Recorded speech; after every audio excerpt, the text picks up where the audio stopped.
also worked on a short film, a 15-minute romance of my neighborhood and my upbringing, kind of like going home again. And what I'm doing is not anything that any artist hasn't done. All artists go through the trajectory that I'm going through. I'm going through the trajectory of an artist, where at some point they have a muse, and it's all about that woman or man or love of their life. And then they go through a period where they reflect. They go home again. They want to go home again. I'm at that age, at 50, where it's like I'm at that age as an artist where I want to go home again. Or I'm taking it back home. So I made a 15-minute film that is in the same style as Patients' Rights, in that it's a musical documentary, and it's got some of the raw footage that was used in Patients' Rights. And so Susan says, "Why are we using the same footage? What are we doing here?" But I figured if you got good footage, and why not use it? Roger B. Corman could do it. So can Issa Ibrahim. There you go. It's more so a love letter to Queens. It's a love song, a love suite to a neglected borough, forgotten borough, and it may even be corny. It doesn't have the snarky, kind of sarcastic, sadcastic take on things that I had with Patients' Rights and have on a lot of my other art. And maybe I'm turning a page. Maybe I'm turning a corner in not only my art, but in how I relate to life. Maybe as an adult, and now well into adulthood, I don't feel the need to be snarky for the sake of being snarky and sarcastic and maybe I can be nostalgic and sentimental and not wear it on my sleeve, but just kind of tell a simple story without the snark, without the cynical, and that's the interesting thing that I'm recognizing and kind of settling into. That's why I want to show it to you and show it to other people to see if it resonates with them or if they feel it needs that Issa Ibrahim twist of the knife. That's what I do when I do that. It's not just like a twist of a screw, it's a twist of a knife going in your back. Oh, thanks. Which a lot of my work has, that kind of wicked sensibility. But I feel like maybe I'm beyond that or going someplace else that doesn't need that necessarily. So it may come off as corny. I feel like it may read as corny to some, or just kind of like,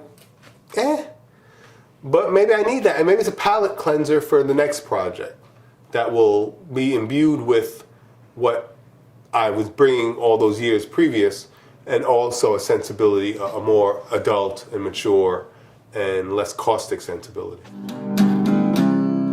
Beside our story, beside our story, beside our story.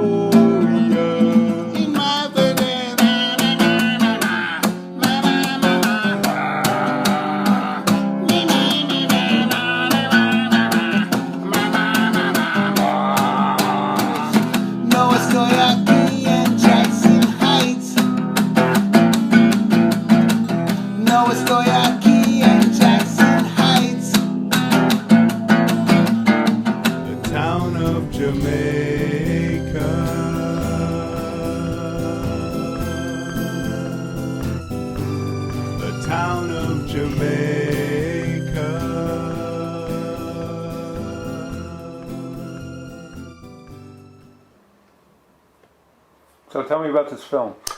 I think I just told everything you need to know about it. It's called Queen's Homecoming.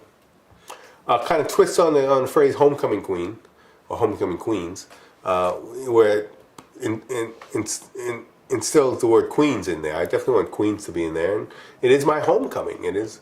And there could be more said about it. I'm kind of happy with what it is. I didn't want to go more than 15 minutes. And I didn't want to go too deeply into the mental illness or the fact that I was away from home for 20 years or whatever. Because I felt like Patients' Rights said that, and very succinctly and very distinctly. And Sue also, who's like, is my ears and my eyes, she kind of said, you already did that. Because she saw rough drafts of what I was working on and said, you did that. he did that. What are we retreading? Unless you're going to say it in a drastically different way, don't say it at all. And so I listened to her. And she was right. And so it's less about me, while still being about me and my experience in Queens and the borough, and more about the borough, more about the suburbs, more about my love of Sue, and then Sue being a Queens person, and also, but not that deeply in that either. And it just touches on the fact that it's a love story. But it's more so a love story about two lovers in Queens and loving the borough of Queens. And just. So how do I wind up in the film? I'm a Brooklyn boy. You are forgiven. And that's why I even say at the end of the film. Oh, really? Thank you. I'm not only a Brooklyn boy, I used to have a country home in Queens. Good for you. Good for you. So are we going to see it now? Yeah, let me get some coffee. You can turn the film off, and then we'll check it out. Okay. See you when you get back. Zombie by choice.